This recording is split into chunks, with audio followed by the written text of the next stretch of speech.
¿Una Biblia? Preguntó melosamente Escalona al juez, inquieto por su frialdad y silencio. Las preparo maravillosamente. Son mi especialidad. Como guste. ¿Y el señor escribano?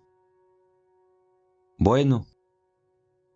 Entonces tú, Garrote, entretén a los señores con algunos chascarrillos de tu cosecha, mientras yo preparo las Biblias, con el permiso de ustedes. Y se fue al comedor realmente preocupado, haciendo chirriar sus gruesas botas.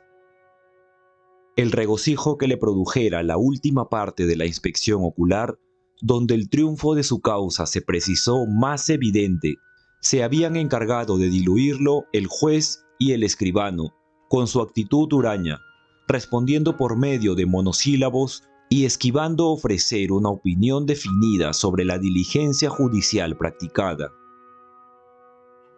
¿Habrán cambiado de parecer estos indios taimados?, se preguntaba Escalona mientras batía la diabólica mezcla de licores que él denominaba equivocadamente Biblia.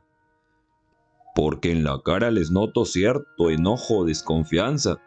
¿No habrán descubierto alguna artimaña? Si es así, tendré que recurrir a medios extraordinarios, principalmente por liquidar a golpes a Garrote, que en lugar de informarme sobre el plan empleado, quiso ocultármelo para darme una sorpresa. Maldita sorpresa, si no será un canalla, cretino y bellaco.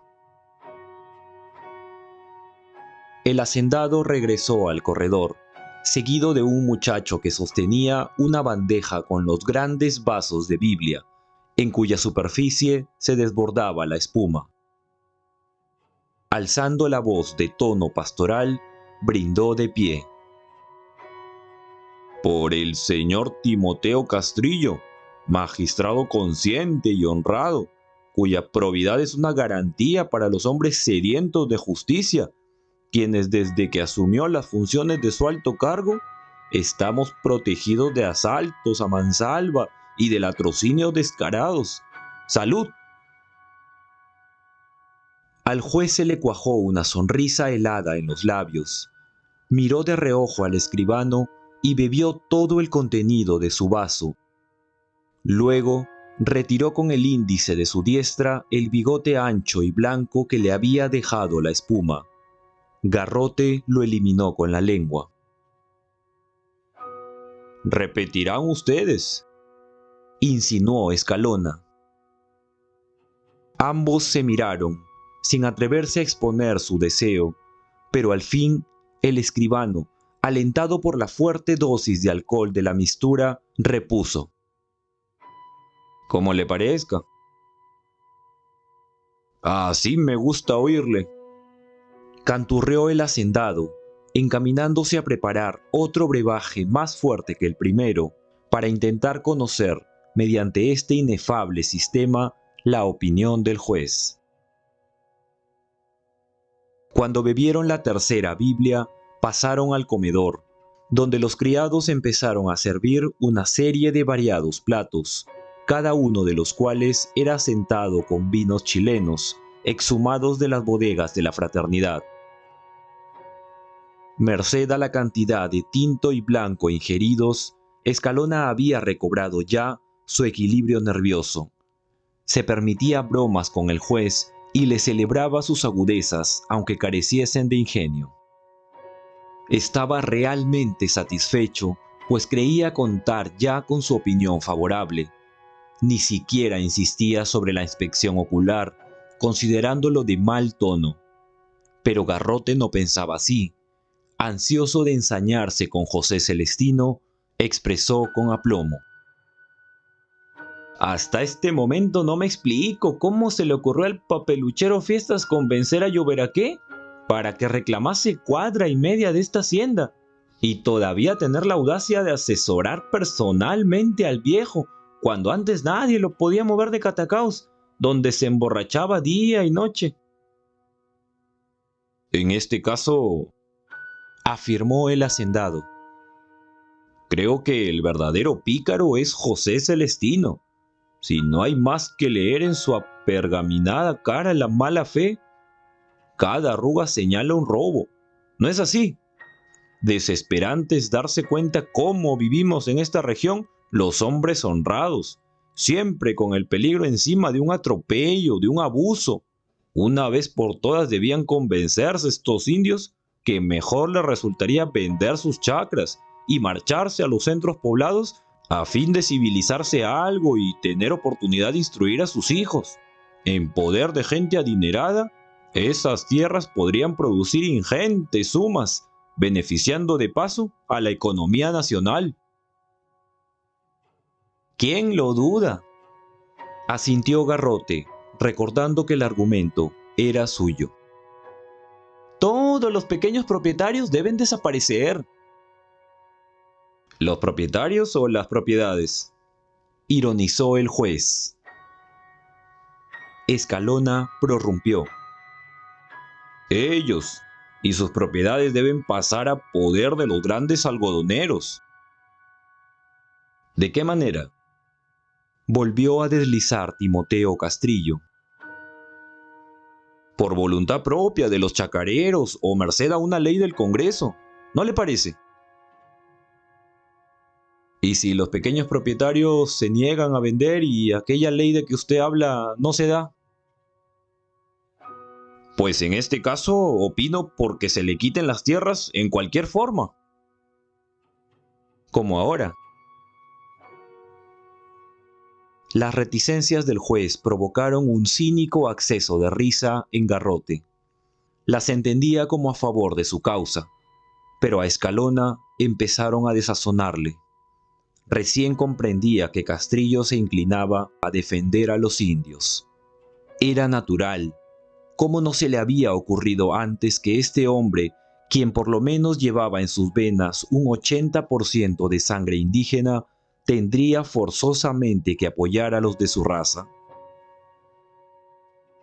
Concluido el almuerzo, el hacendado ordenó a Garrote por lo bajo que, invocando cualquier pretexto, se llevara al escribano lejos de la casa, porque deseaba hablar a solas con el juez para conocer de antemano su opinión.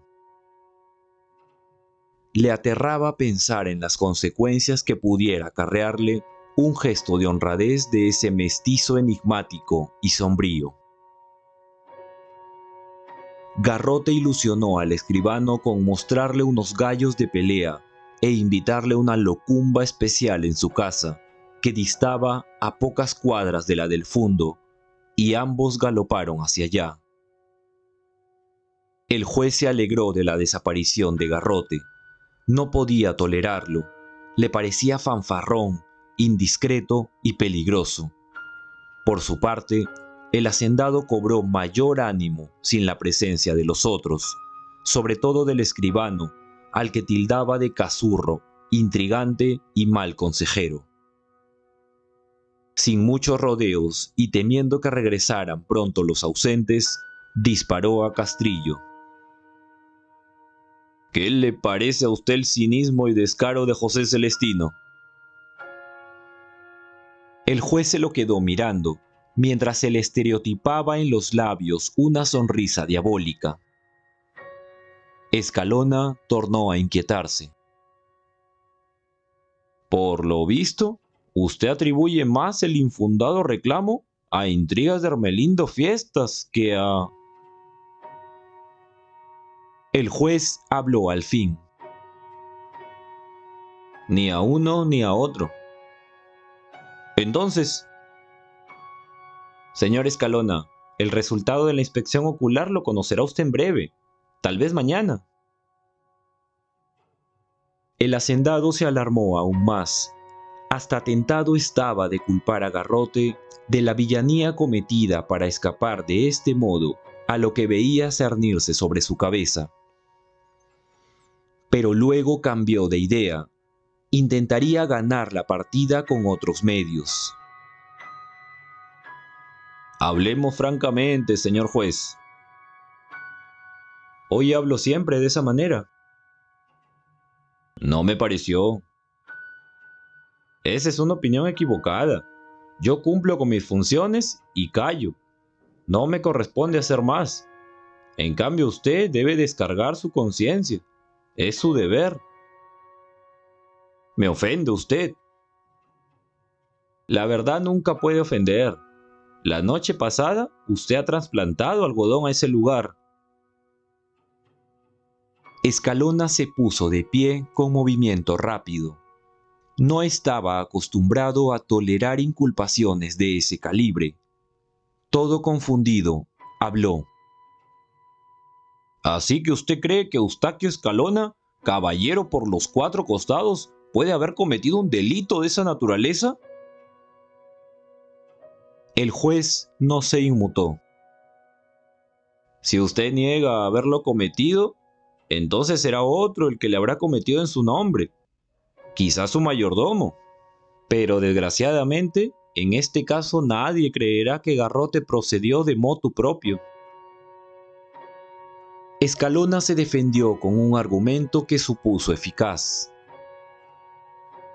¿Y en qué se basa usted para imaginar que mi mayordomo ha trasplantado el algodón? Muy sencillo, en que cuando regresábamos de la inspección ocular, vi los maceteros vacíos. Estaban y deben estar todavía a media cuadra del camino, en un bosquecito de algarrobos. Algunos conservan las matas de algodón. Han debido hacerlos esconder mejor. Dígaselo así a su mayordomo para que no se descuide en el futuro. Pues le juro que ignoraba el hecho. Y lo dijo lleno de sinceridad, porque realmente no mentía. Torcuato Garrote le había ocultado el procedimiento empleado. Acorralado por el juez, Escalona empezó a descargarse de toda culpa. Créame, señor juez, que si llego a comprobar que ha existido una maquinación como la que usted supone, y que ha sido Torcuato Garrote el autor de ella, le entregaré a la justicia sin el menor remordimiento. Haría usted mal, porque nadie creería en su buena fe, y además expondría a que Garrote lo culpara. No olvide que usted es su patrón. Escalona recurrió a sus conocidas escenas teatrales. Señor juez, me pone usted entre la espada y la pared. Se mesaba los escasos cabellos. ¿Qué me corresponde pues hacer? Aconséjemelo. Asumir la responsabilidad de sus actos. Pero eso es inhumano. ¿Por qué voy a pagar los pecados ajenos? Busque una salida a este delicado asunto. Es difícil encontrarla. El hacendado acentuó su dramaticidad, poniendo los ojos en blanco y estirando el papo lucio. Señor juez, por Dios, no pierda por una villanía de otro a un hombre honrado, luchador, infatigable, que ha convertido estos campos en emporios de riqueza, cooperando a incrementar la economía nacional y el prestigio y resurgimiento del departamento. Busque una solución para salvar mi honor. Créame que estoy pronto a cualquier sacrificio. Sí, señor, deseo que mi nombre permanezca sin mácula, pues quien se formó solo, quien se levantó desde las más modestas esferas hasta el lugar que ahora ocupa, debe velar por su propia honorabilidad. Yo también me formé solo, suspiró el juez. Pero mientras usted está lleno de plata, yo no tengo un centavo, y debo mantener mujer y varios hijos. Escalona recuperó optimismo. Ya había encontrado la salida. Pero mi estimado Castrillo, quien cuenta como usted con amigos sinceros, no necesita pasar dificultades. ¿Quiere que le preste alguna sumita, por ejemplo, 100 soles, 200? Poco. 300. Poco. 400. Súbase a 600 y estaremos de acuerdo. ¿600? Me arruina usted. No, lo salvo. Cuando llegó Garrote con el escribano, el juez de paz pidió a este: Bartolo, prepara todo para redactar el informe. ¿Aquí?, le interrogó el escribano por lo bajo. ¿Entonces será favorable Escalona? Procede y no preguntes mucho. ¿Y lo de los maceteros? ¿Qué maceteros? A ti se te debe haber subido las copas a la cabeza. El escribano se alejó pensando. Este juez piensa tirarse todo él solito. Me ha visto cara de tetudo.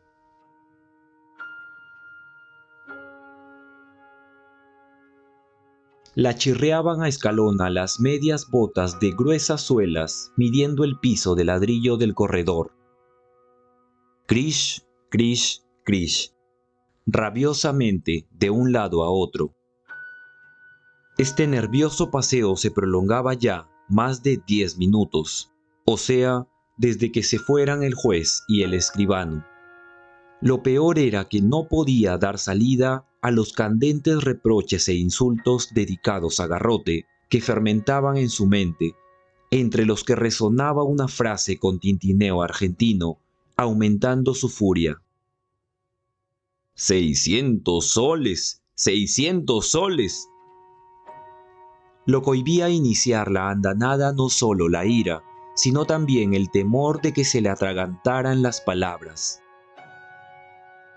Mientras tanto, su mayordomo, arrinconado en un ángulo del corredor, se esforzaba por adivinar la causa de tal enojo, circunstancia que lo obligó al fin a hablar primero.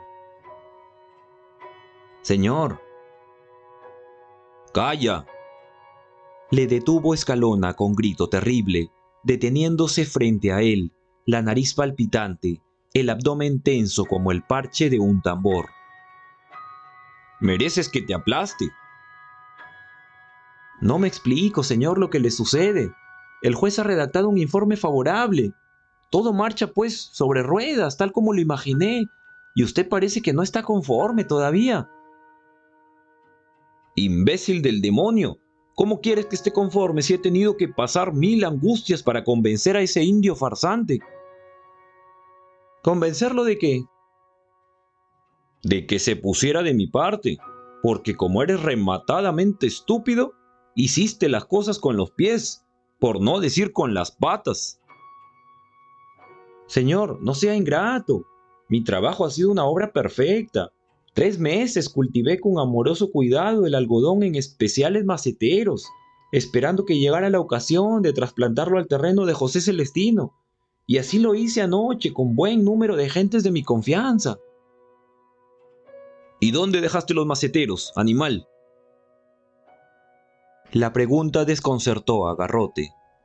Él no sabía realmente dónde los habían dejado los peones después de vaciarlos, porque temiendo que esa noche la Isabel aprovechara de su ausencia para burlar la vigilancia de las 2 viejas que la custodiaban, había regresado a su casa sin reparar en este detalle.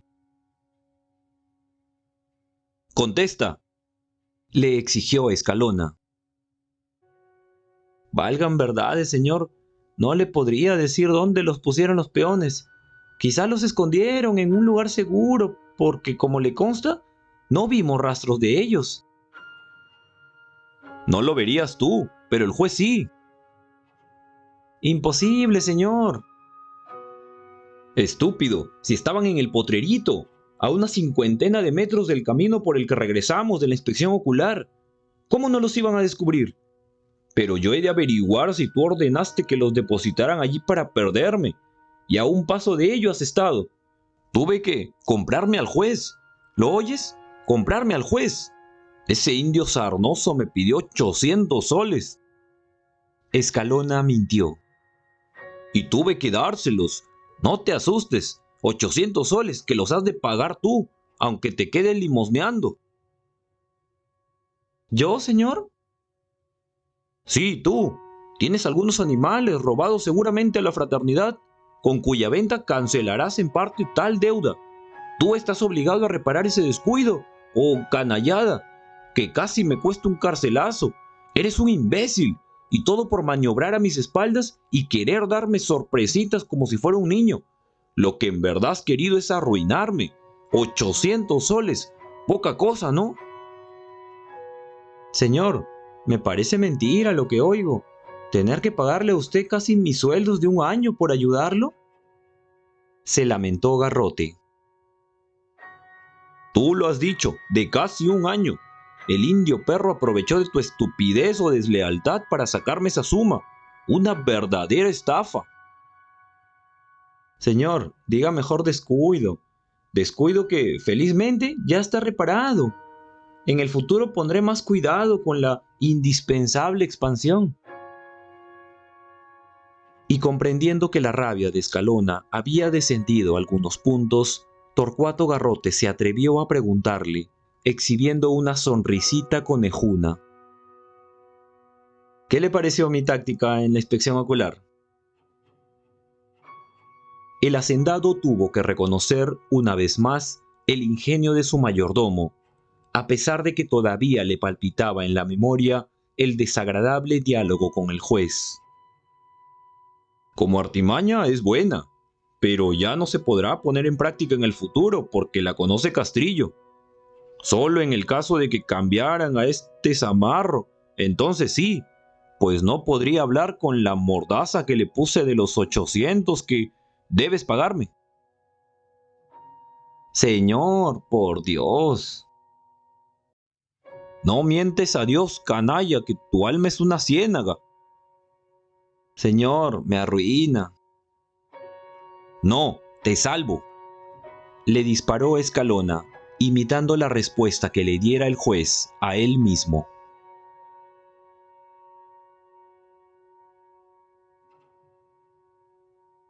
La Encarnación no supo cómo sucedió aquello. Un mal día se le presentó su cuñada Tomasa, toda llorosa y compungida, y le dijo que Isabel había desaparecido de su casa. Al principio no quiso creer la noticia, a pesar de que no tenía nada de rara. ¿Acaso la has tratado mal, mujer?, le preguntó. Porque mi Isabel... La otra protestó. ¿Se le podía atribuir semejante cosa cuando ella había sido siempre como una segunda madre para la muchacha? La Encarnación se dio cuenta de su error. Si su hija hubiera sufrido ofensas o maltratos, habría vuelto a la chacra. Eso era indudable. Aquí había algo más grave, que solo su cuñada podría descifrarle. ¿Habría mantenido Isabel últimamente amores con algún mozo? La mujer lo negó. Siempre había estado en su casa, entretenida en diversos menesteres. En la mente de la infortunada mujer brilló una idea. ¿La desaparición de su hija no sería una nueva infamia de Torcuato Garrote? ¿Lo habría visto su cuñada alguna vez? La Tomasa hilvanó recuerdos. Realmente había encontrado varias veces al mayordomo de la fraternidad rondando por su casa, pero como desconocía las pretensiones que abrigaba, no le extrañó verle. La Encarnación cuidó de que no llegara esta nueva desgracia a oídos de José Celestino, y le fue fácil lograrlo, porque el viejo permanecía todo el tiempo en la barbacoa, sordo y ciego a lo que acontecía. Solo a veces se levantaba y salía de su rancho para tomar el sol. Ayudada por la Tomasa, la Encarnación desplegó en Catacaos una actividad sorprendente para descubrir el paradero de su hija. No tardó mucho en obtener referencias evidentes, probatorias de la sospecha que le torturaba, o sea, de que Isabel podría haber sido raptada por Garrote y conducida a la fraternidad. Efectivamente, un vecino había visto detenerse en la calle a dos jinetes misteriosos, quienes, después de descabalgar e irrumpir en la casa de la Tomasa, salieron al poco rato con un bulto de regulares dimensiones, el cual colocaron sobre una de las cabalgaduras.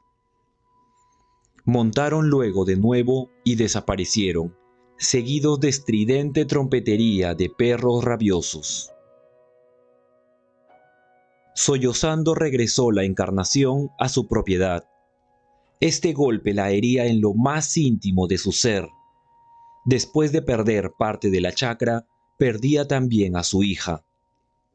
Garrote debía ser un monstruo de depravados instintos, representante de Satanás en la tierra.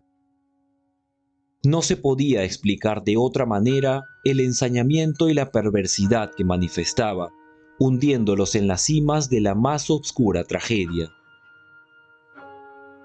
La mujer dejó de bajar a su chacra. Carecía ya de ánimo para todo. No podía vencer su propio destino.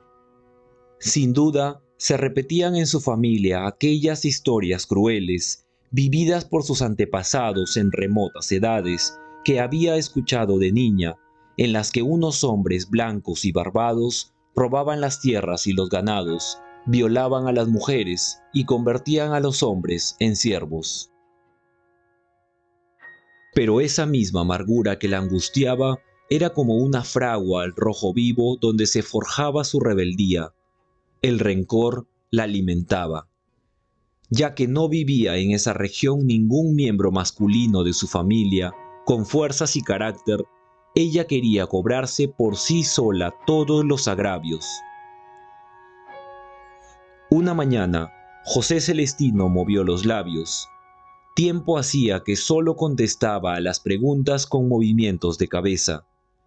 Su voz le pareció a la encarnación como venida de ultratumba. ¿Has ido a ver a don Isidro? No, Taita, ¿para qué voy a verlo? Pero la mujer comprendió al instante la intención del anciano. Quería saber, indudablemente, de José Tadeo. Era su última esperanza.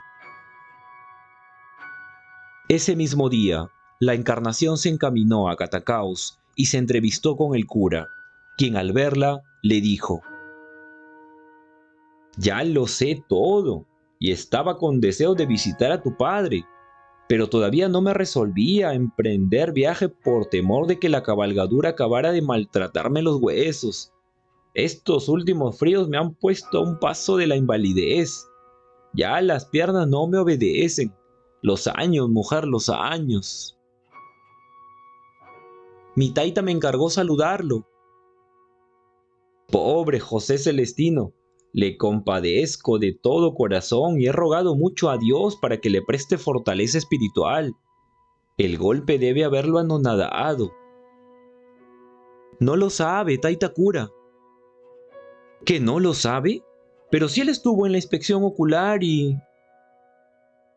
No me refería a eso, taita cura. Le interrumpió la encarnación. ¿Y a qué otra desgracia, mujer? A lo de Misabel. Se la robó el maldito garrote. El cura se quedó helado. ¿Hasta dónde llegaba la maldad humana?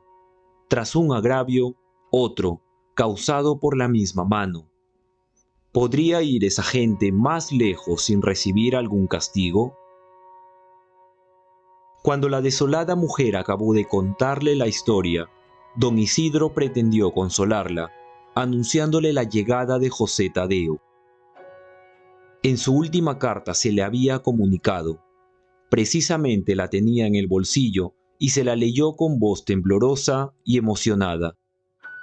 Cuánta amargura en esas líneas de letra nerviosa, descuidada y poco legible.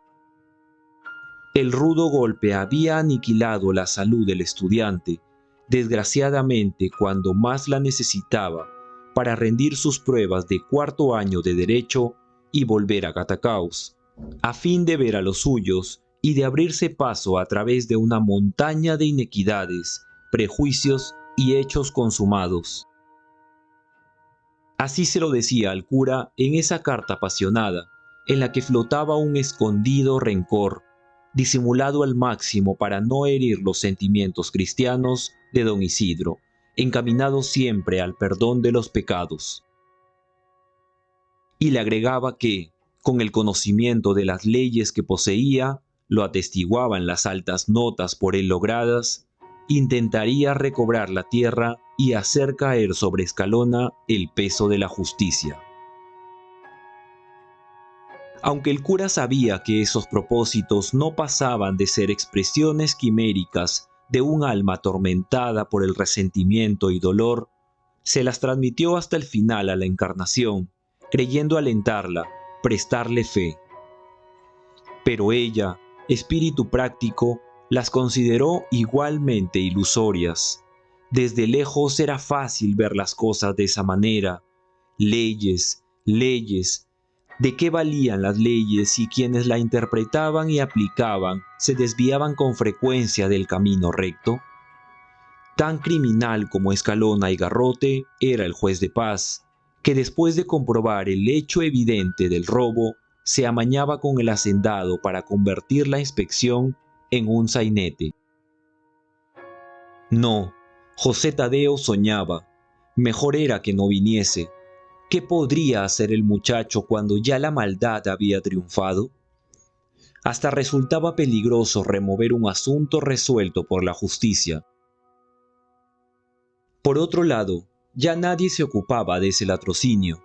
Había pasado a engrosar el archivo de los viejos episodios de la lucha por las tierras, pues recientes escándalos de la misma índole alimentaban ahora a los mentideros, creando una especie de ejecutorias extrajudiciales, sancionada por la impunidad pública.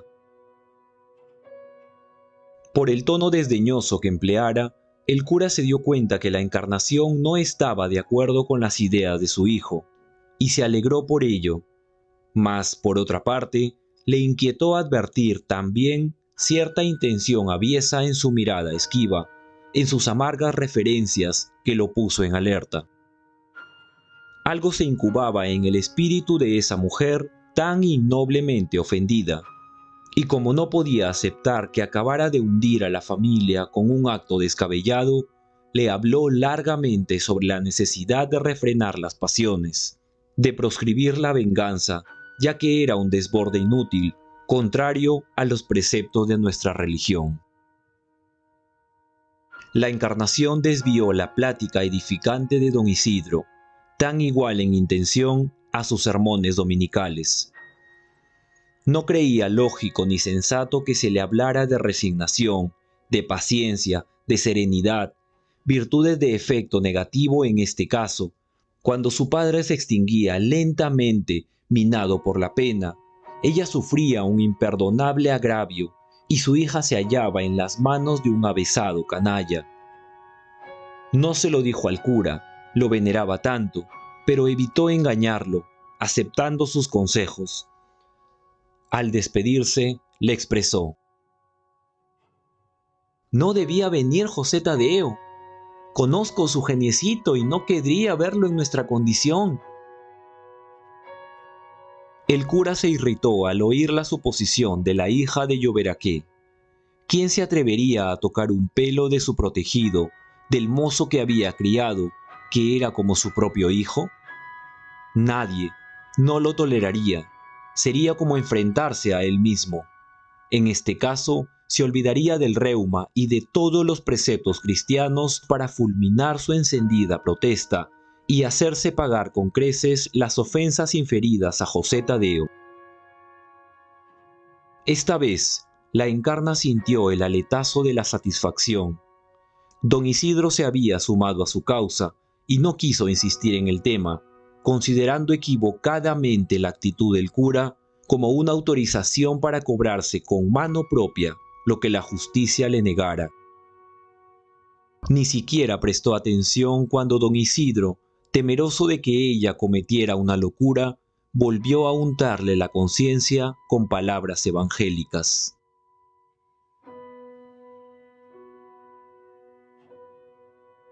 A las 7 de la noche de un jueves, el diario El Sol de Piura informaba a sus lectores que el conocido y estimado hacendado de la fraternidad había sido víctima de un ataque a mansalva. El artículo llevaba por título «Cobarde atentado» y se aseguraba en él: «Nos informa nuestro corresponsal en Catacaos que a las 8 p.m. del día de ayer, mientras regresaba el señor Eustaquio Escalona a la casa de su hacienda, en compañía de Torcuato Garrote, fue atacado por un desconocido, quien le descerrajó varios tiros.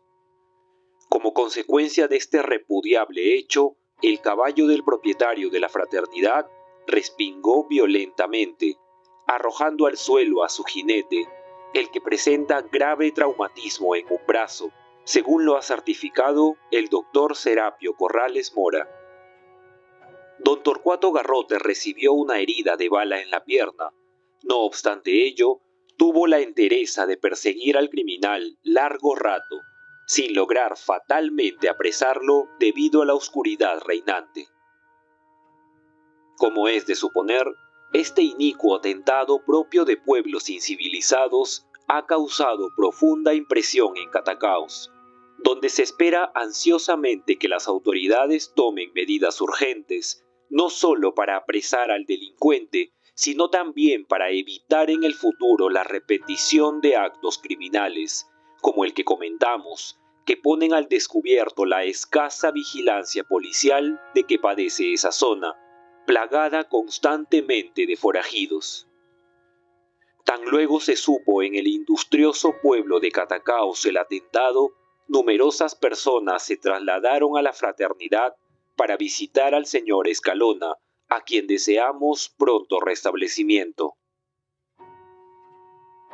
El corresponsal del Sol transmitió el hecho de acuerdo con lo que le refirió Garrote, pero, en realidad, el caballo del hacendado no respingó por el disparo, fue solo uno, sino porque su jinete, al distinguir el cañón de un arma entre los matorrales, hizo un movimiento brusco y se arrojó al suelo. Fue solo entonces cuando escapó de una vieja escopeta la perdigonada que hirió la pierna derecha de Garrote. Tampoco se lanzó éste en persecución del que había disparado, ya que solo se limitó a descabalgar y esconderse bajo unas plantas, sin preocuparse la suerte de Escalona que, atacado de pánico y dolorido del brazo, se quejaba amargamente. Transcurridos algunos minutos, Garrote asomó la cabeza por entre las plantas y se acercó tímidamente a su patrón, que seguía revolcándose en la tierra. ¿Está usted herido, señor?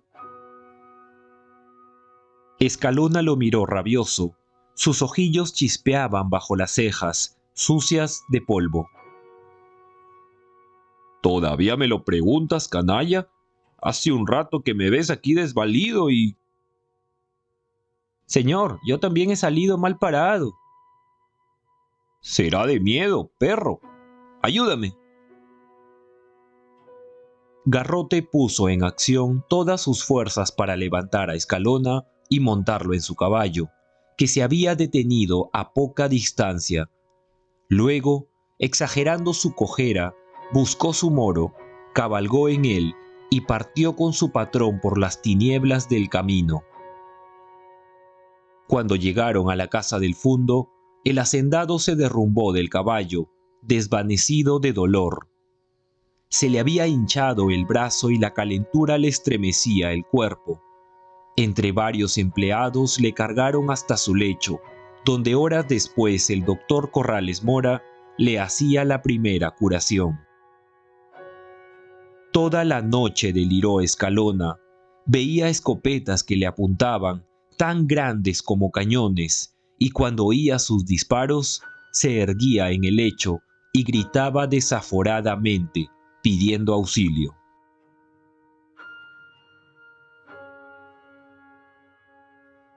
Clareaba en medio de la sinfonía de los pájaros cuando llegó el gobernador de Catacaos, acompañado de 3 alguaciles. Era un antiguo teniente de gendarmes, torpe y rudo, que plagaba sus frases de sonoros tacos y escupía por el colmillo. Fumaba mascota y coleccionaba las figuritas que contenían los paquetes de estos cigarrillos, que representaban escenas de corridas de toros.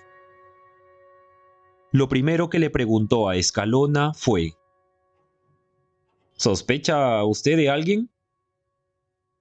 Pues claro, teniente, repuso el hacendado, desencajando más el rostro y comprimiendo los 3 rollos de su papada, cubierta de pelillos puntiagudos. Será de muchos porque... Se equivoca. Mis enemigos pueden contarse con los dedos de una mano y no llegan a 5. Siempre he sido generoso y abnegado con todos. Tal vez por eso me pagan tan mal. El gobernador frunció el ceño. Abominaba de la palabrería hueca. Avanzando el busto, gruñó: Entonces, cíteme a esos 4. Sin este dato no podré orientarme. Para ser más claro y preciso, le diré que el autor del delito es José Celestino Lloberaqué, y no tiene nada de raro, pues hace meses intentó robarme 1,5 cuadras de mi hacienda, y en más de una ocasión ha dado a conocer su propósito de matarme. El gobernador se rascó la barbilla. La costumbre de interrogar le había enseñado que, con frecuencia, se equivocan las víctimas, indicando como autores del delito a personas que estuvieron lejos de cometerlo. Y le pidió: Le ruego, señor Escalona, que me nombre a sus otros enemigos. Pues si lo desea, no tengo inconveniente. Son Froilán y Encarnación Lloberaqué, hijos de José Celestino, y el tinterillo Hermelindo Fiestas. ¿Y entonces por qué indica solo al padre, cuando otros están en juego? Porque Froilán se encuentra perseguido después del fracaso político del cura Chumán. La Encarnación no es capaz de manejar un arma, y menos de atreverse a perpetrar un atentado de esa naturaleza. Y Hermelindo Fiestas no es de los que salen de Catacaos para atacarme a balazos. Se les podría señalar solamente como cómplices.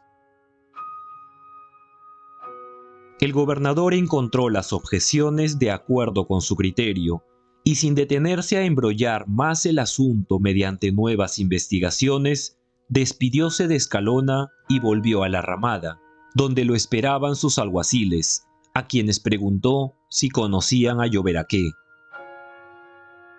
¿Al viejo? Si la vio uno de ellos, era tartamudo. ¿Al mismo? Pues vive... El gobernador se molestó. Habla tú mejor, Mauricio. Este Agapito suelta las palabras con cuentagotas. A sus órdenes, teniente. Don José Celestino vive a media horita de aquí, caminando a pie. Pero como nosotros contamos con bestias, podremos... Maldito estúpido, limítate a contestar lo que te pregunto. Muy bien, teniente. Si montamos en este instante y nos dirigimos a paso llano en busca de don José Celestino, estaremos en su rancho en 1/4 de hora. Pero si picamos espuelas, hasta podríamos hacer el camino en 12 minutos. El gobernador arrojó violentamente el cigarrillo que fumaba, y después de escupir por el colmillo un chisguetito cristalino de saliva que fue a caer a 2 metros de distancia, cabalgó furioso, ordenando a los alguaciles: El que conozca mejor el camino que conduce a la casa del delincuente, que vaya adelante. A lo mejor tenemos suerte y lo encontramos allí. ¡Adelante! Cuando vieron a los jinetes subir la loma amarillenta del rancho, Culebrón y Macanche abandonaron el hueco donde dormían y descendieron veloces. Parecía que adivinaban el motivo que llevaba hasta allí a esos hombres, y también quién era el jefe de ellos, porque se lanzaron sobre las corvas de su cabalgadura con torvas intenciones. Al sentir las tarascadas, el animal respingó, poniendo en serio apuro al gobernador, que nunca se había distinguido en equitación, mientras los alguaciles, en lugar de prestarle ayuda, se abrían del camino para evitar la voracidad de los canes y le dejaban prendido con ambas manos de la montura y gritando a voz en cuello: ¡Maten a esos perros del demonio! ¡Cobardes de...! Menos tímido que sus compañeros, Mauricio se acercó al gobernador, cuya bestia no cesaba de lanzar coces. Entonces los agresores, como obedeciendo a un mutuo entendimiento, se dividieron, atacando Culebrón a aquel y el otro al alguacil. Este no demoró mucho en rodar por tierra, ejemplo que siguió a poco su jefe, al que no le cupo más que desenfundar el revólver y comenzar a hacer fuego antes de perecer despedazado. Disparó 1, 2, 3 veces sin dar en el blanco, hasta que uno de los alguaciles que cabalgaban todavía le gritó: «Teniente, por la Santísima Trinidad, no tire en esta dirección que nos pueden matar». «Calla, cobarde del diablo». Al fin los perros huyeron, y los del grupo, luego de reorganizarse, continuaron hacia el rancho, a cuya puerta se detuvieron. El gobernador mandó: «A ver, tú, Mauricio, entra y practica el reconocimiento correspondiente, pero con cuidado que el bandido tiene hasta perros amaestrados, y si opone resistencia, dispara». El alguacil casurrió: «Oiga, teniente, mejor líbreme del encarguito, porque todavía me duelen las costillas del golpe. Piense que he caído de mala manera por defenderlo. Y si el tal lloverá qué...». «Bájate y entra». Mauricio obedeció ciegamente para evitar la tempestuosa cólera del gobernador y penetró en son de combate, el dedo en el gatillo. El rancho estaba silencioso y al parecer vacío. Amedrentados por los disparos, los perros se habían escondido tras el chiquero. Mauricio se atrevió: «¿No hay nadie aquí?». Mas cuando esperaba la respuesta, vio un bulto insignificante en la barbacoa del fondo, bajo un montón de cobijas. «¿Este individuo está muerto o se hace el muerto?», pensó, acercándose medrosamente. «Por lo poco que abulta y la cara que tiene, más parece alma de otro mundo». Y lo movió repetidas veces, hasta que José Celestino salió de la eterna noche de su inconsciencia. El alguacil cumplió con su deber. «¿Cómo se llama usted?». El anciano rebuscó su propio nombre en la memoria y al fin dijo con esfuerzo: «José Celestino Lloveraqué». No se daba cuenta del momento que vivía, ni de la persona que le interrogaba. Tampoco le importaba saberlo. Él habitaba en un mundo distinto, antesala del eterno. Mauricio gritó al gobernador: «Teniente, ya tengo en mis manos al criminal. Entre sin miedo». Desde su caballo, la autoridad protestó: «¿Miedo yo?». Y descendió con el revólver en la diestra, pronto a disparar. Ya adentro, vociferó: «¿Dónde está el canalla? Hay que amarrarlo para que no intente escapar». El alguacil ironizó: «No hay necesidad, mi teniente, pues lo que nos llevaremos será un puñadito de huesos. Vea usted al autor de la fechoría. Está más de la otra». «Las culpas también enflaquecen. ¿Ya confesó su delito?». «Teniente, el trabajito de hacerlo soltar prenda le corresponde más bien a usted». «Tienes razón. A ver». Volvióse al anciano, mientras le retiraba las cobijas. «¿Por qué motivo disparaste al señor Escalona? Y habla rápido, que yo no acostumbro perder tiempo». José Celestino no comprendía lo que le preguntaba el gobernador. En realidad, él ignoraba lo sucedido. Desde el día de la inspección ocular, vivía en una nebulosa obscura y asfixiante, soñando cosas terribles a toda hora. El alguacil se compadeció del anciano. Oiga, teniente, mejor llevémoslo a Catacaos.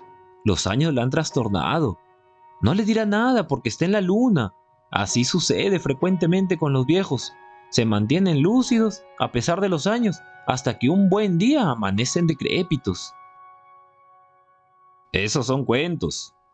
Se irritó el gobernador. Este viejo zamarro está fingiéndose loco o idiota para que no le cobren sus cuentas. Arreen con él, que en el cepo de la gobernación cantará todo. Los 3 alguaciles se abalanzaron sobre José Celestino, le cargaron fácilmente y lo condujeron afuera. Mas, en ese instante, llegó la Encarnación toda alarmada y con la greña revuelta. Había escuchado desde el río el ladrido de los perros y los disparos, y abandonó la ropa que lavaba para correr al rancho. Con los ojos desorbitados, se encaró al gobernador. ¿A dónde se lleva usted a mi taita? ¿De qué lo acusa? ¿No le ha bastado al blanco de la hacienda con robarnos media chacra? Que ahora lo ha buscado a usted para que meta preso al ancianito. Suéltelo, que el pobre está enfermo. Irritado en extremo, el teniente dio un empellón a la mujer. Métete la lengua al rabo, india piojosa, y deja que cumpla con mi obligación. ¿O es que crees tú que se puede avalear a cualquiera impunemente? ¿Y a quién avalió mi taita? Poniendo los brazos en jarras y moviendo la cabeza de arriba abajo, el gobernador se dirigió a sus subalternos. Esta es la mejor prueba de la culpabilidad del individuo que hemos apresado. Su propia hija me quiere hacer creer que ignora un delito del cual habla todo el mundo. ¿Qué te parece esto, Agapito? El tartamudo, nervioso. Señor teniente. Bueno, mejor hubiera sido no preguntarte nada. Partamos. ¿Cómo llevamos al viejito, teniente?, inquirió Mauricio. Llévalo al anca de tu mula. La Encarnación se interpuso airada. Sepan ustedes que de aquí no se llevarán a mi taita. Está maluco y le adelantarían su muerte. Nada perdería el mundo, rezongó el gobernador. A ver, rápido, no hay tiempo que perder. He dicho que de aquí no se llevarán a mi taita, repitió la mujer, resuelta a todo. De nada le valió su actitud.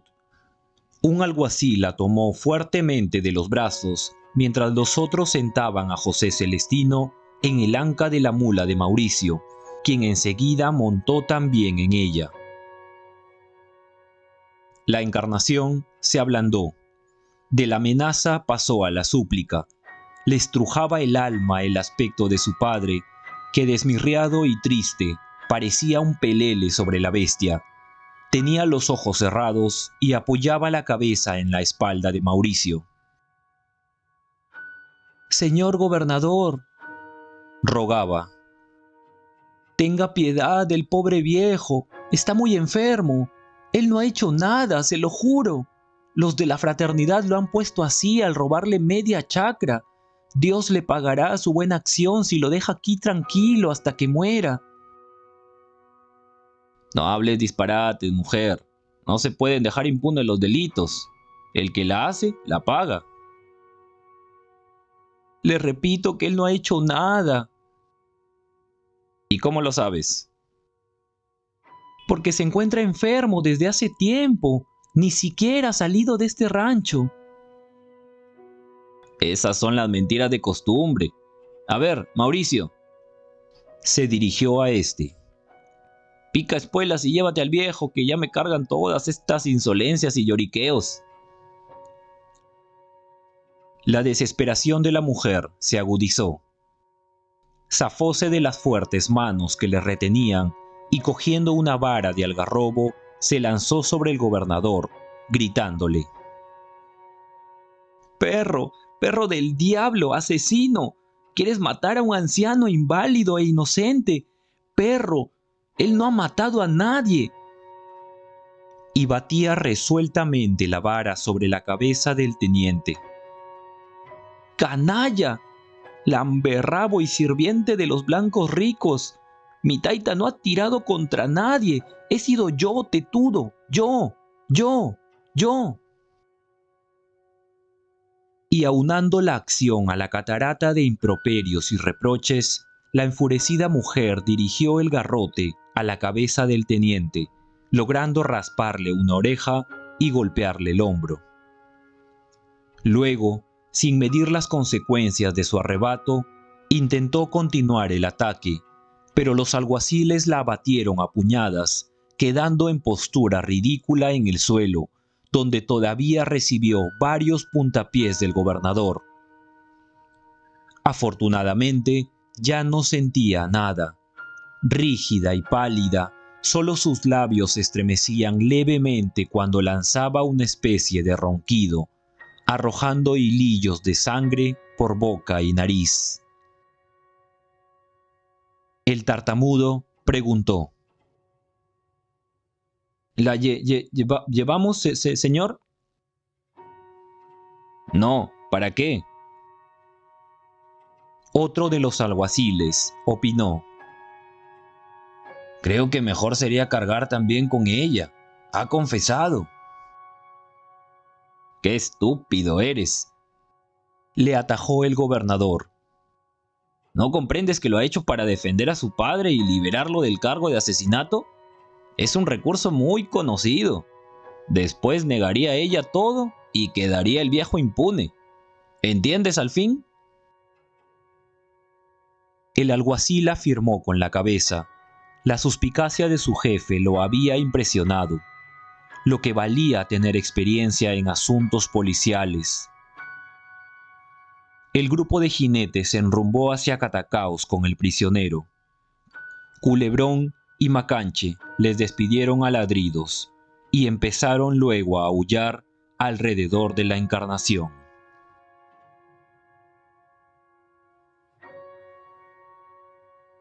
Los últimos acontecimientos habían exacerbado las confusas pasiones de Eustaquio Escalona.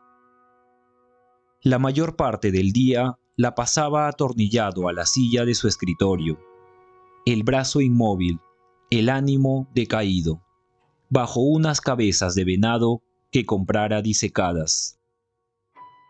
El solo pensamiento de alejarse de su casa le aterraba. Suponía que otros lloveraqués le aguardaban emboscados entre las malezas para asesinarle. Dos individuos de obscuros antecedentes montaban guardia en el corredor. Una mañana, Garrote le visitó, aunque evitaba hacerlo para eludir sus desfogues histéricos. Le urgía consultarle sobre una venta de algodón. Escogió mal día. Escalona había pasado la noche con alucinaciones terribles. El mayordomo entró despidiendo tufaradas aguardentosas. El terror de un nuevo atentado y, más que eso, los desdenes de Isabel, gacela esquiva y rencorosa, le incitaban a dominar sus debilidades con alcohol.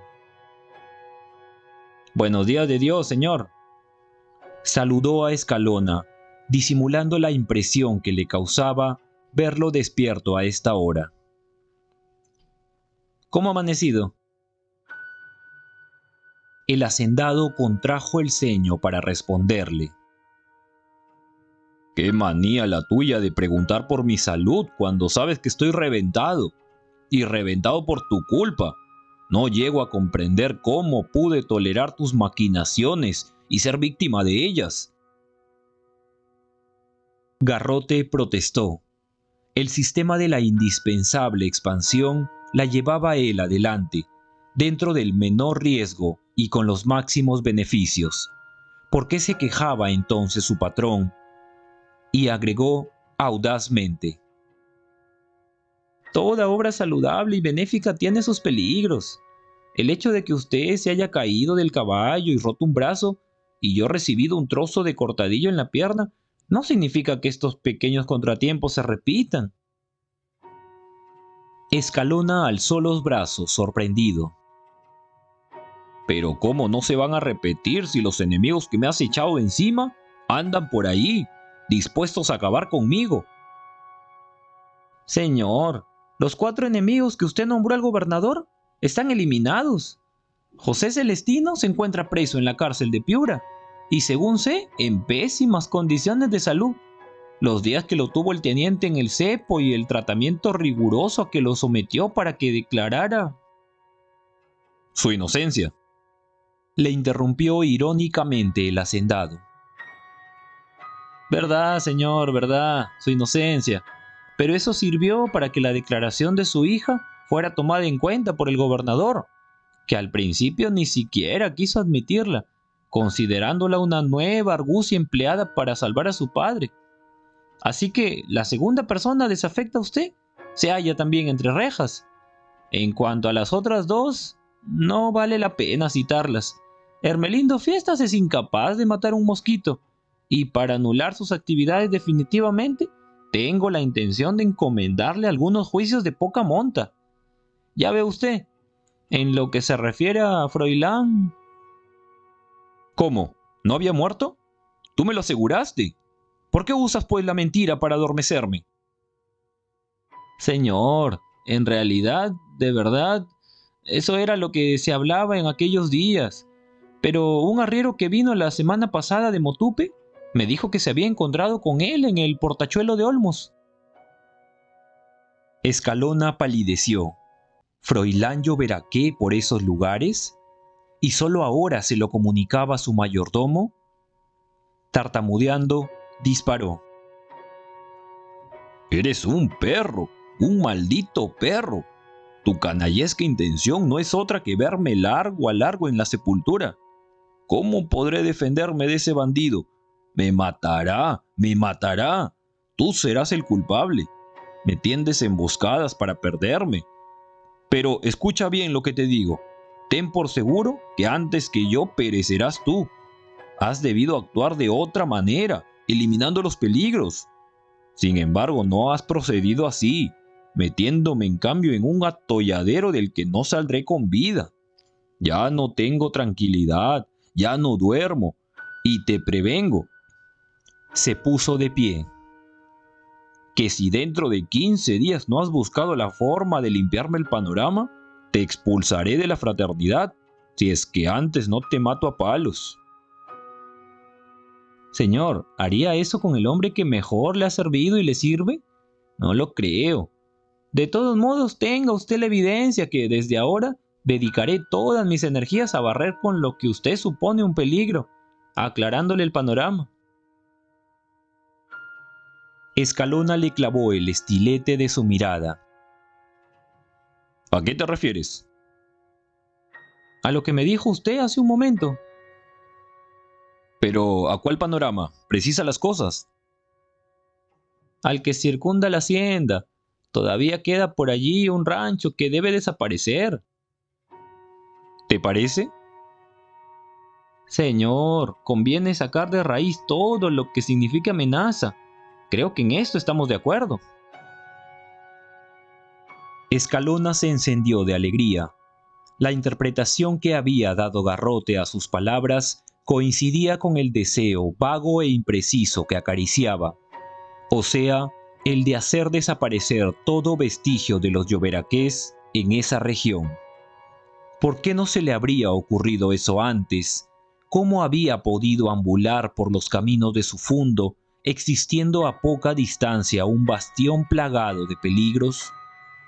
No, no era posible permitir semejante foco de rebeldía en sus linderos, o para ser más exacto, en su propia hacienda, porque lo que restaba en buena cuenta de la chacra de José Celestino era suyo. De alguna manera tendría que resarcirse de tantas calamidades físicas y morales. Y alentado por un fuego interior que avivaba su ambición de dominio, gritó a Garrote. «Has perdido tiempo, infeliz. Las cosas se hacen o no se hacen. Barre con esa choza inmunda donde se concibió y preparó el atentado, y apodérate de lo que corresponde a la fraternidad. No puedo tolerar mayores abusos, que ningún Lloberaqué pise más esa tierra, porque desde hoy la declaro mía, mía. Y prepárate por si acaso aparece por aquí el bandido de Froilán. ¿Llevaba el camino de Lambayeque? Creo que venía para acá. ¿Para acá, dijiste? Bueno, en dirección de esta provincia. Hay que acabar con él. Así desaparecerán finalmente todos nuestros enemigos. Así es, señor, porque a José Tadeo no merece la pena de contarlo. ¿Cómo? ¿Otro? ¿Quién es ese José Tadeo? El hijo de la Encarnación, el que estudia para abogado en Lima por cuenta del cura. Me dicen que regresará pronto. ¡Ay, ya me acuerdo! Y Escalona volvió a estremecerse. ¿Un abogado en proyecto entre los Lloberaqués? El doctorcito podría ser el origen de nuevas inquietudes, el exhumador de un asunto casi liquidado. Tan peligroso era el papel sellado como los tiros. ¿Y qué había pensado sobre esto Garrote? Como de costumbre, nada. Por más obstáculos que salvaba, siempre quedaban otros todavía. Y es que no contaba con subalternos adictos a su persona, fieles en cuerpo y alma a la fraternidad. El mayordomo adivinó sus pensamientos. Señor don Eustaquio, no se preocupe. Yo también siento en lo más hondo las canalladas de los Lloberaqués. Recordaba el odio con que lo hería Isabel. Y estoy pronto, como usted supondrá, a aniquilar hasta el último miembro de esa tenebrosa familia. Todo lo tengo preparado. Dios está de parte de la justicia,